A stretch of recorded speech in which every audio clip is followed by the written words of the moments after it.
Well, it is Let Me Encourage You Thursday. So welcome. So glad you could join me for a few minutes today. As I have been thinking through these Thursdays, I always want to share something that is obviously is an encouragement. And so what I'm hoping for today is that's exactly what will happen, is that you'll be encouraged by just a few simple thoughts. One of my favorite books in the Old Testament is the book of Ecclesiastes. And you say, wait a minute, Ecclesiastes? Are you serious? Yeah, I'm serious. I don't know. I don't know all that says, but I love it. I just love it. And a lot of people that study scripture they're just scholars. I mean, these folks are just brilliant. They would say this is kind of a pessimistic book. And you can see pessimism all over. In fact, one of the key words of the book, you ready for this, is meaningless. Meaningless. The King James says vanity. And then the New International and other modern translations will translate it meaningless. Well, we all know that we can feel at times things are very meaningless. In fact, in chapter 1, verse number 2, this is what we read. And it just kind of gives you the essence or the start of this book. And it says, meaningless, says the teacher. Utterly meaningless. Everything is meaningless. Well, there you go. Now, be encouraged today and have a wonderful day. No, I'm teasing. I'm teasing, of course. We can feel a little bit like everything is meaningless. And maybe at this season, maybe more than others. All of our days run together. It's sometimes even challenging for Marcy and me as we've been talking. What day is it?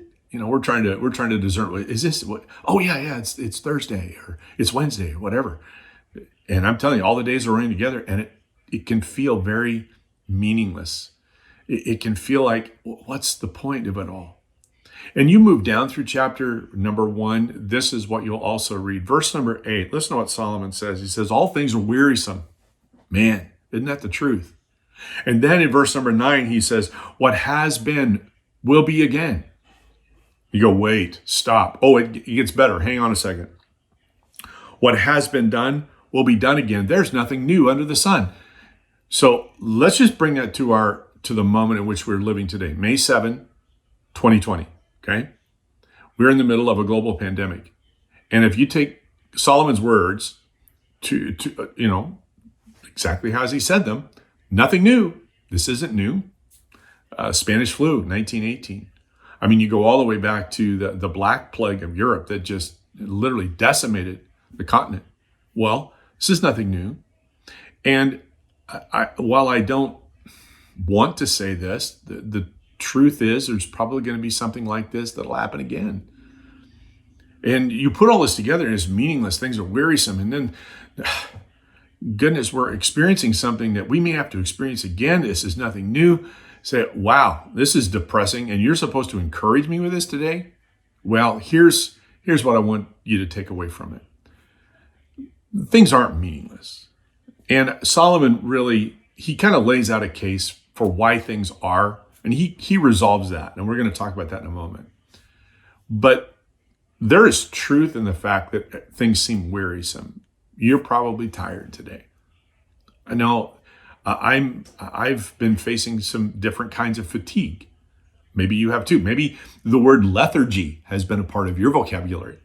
It's become a part of ours because it's just weird. Things are wearisome. Man, I want you to know, moms and dads out there who are homeschooling, blessings to you. I know, I can only imagine, I don't know. I can only imagine how difficult it is, how challenging it is. But hang in there. You're investing in the most precious gift ever, your kids. And God's going to help you, and he's going to bless you through it. But I know how wearisome that can be. And, just the daily routine, whatever that is, it's just different than it was. And it does seem at times meaningless. Things are wearisome. And then you read this, it's nothing new. Oh no.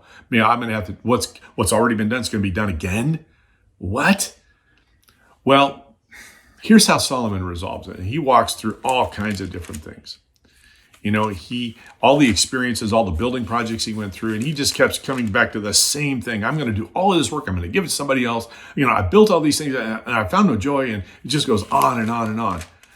But at the end of the book, which really, this is kind of a commentary, I guess. Ecclesiastes, kind of a commentary on his life. Near the end of the book, the last chapter, the last section, the New International takes that section and they title it, ready? The conclusion of the matter. And here's the conclusion of the matter that I want to be an encouragement to you because it's a challenge from Solomon to us. He says this in verse 13. Now all has been heard, and here's the conclusion of the matter. Fear God, keep his commandments, for this is the whole duty of man. There it is. That is a great challenge. In the midst of all of the things that seem meaningless, in the wearisome, in the weariness of our day, in the tedious nature of what we do, here's a remedy for us. This is how we fear God. God, thank you. I respect you. I'm in awe of you. I may not understand everything that's going on, but God, I thank you. And I'm worshiping you today. In other words, I have a deep respect for who you are. And I know you're up to something here good. I may not see it right now, but I'm trusting you because I'm fearing you. I'm in awe of you. And God, I want to keep your commandments. Help me be obedient to you, obedient to your word. Thank you for that opportunity. That's our duty. In the tedious nature of life, in the wearisome moments of each day, when things seem so meaningless and out of control, hey, God, I thank you. It's a moment of worship. It's a moment of obedience. And God will bless through that. Be encouraged today. Be encouraged. What you're doing isn't meaningless. It may be tiresome. It may be wearisome, but it's not meaningless. Christ gives us meaning. And how we can resolve this? We fear God. We give him worship. We give him honor. We give him praise. And we obey his commands. And when we do that, life, because that's where life is, that's where meaning comes from, is the life that Christ has built into us, has given to us. And that is life abundant. Blessings to you today. Be encouraged. Be strengthened. Know we're praying for you. Love you. Look forward to being back together soon. All right? Well, stay tuned. Continue to follow us on social media, on YouTube. Make sure that you're subscribed and be a part of that. We'd love to have that opportunity to just share from time to time. Blessings to you now. Have a great day.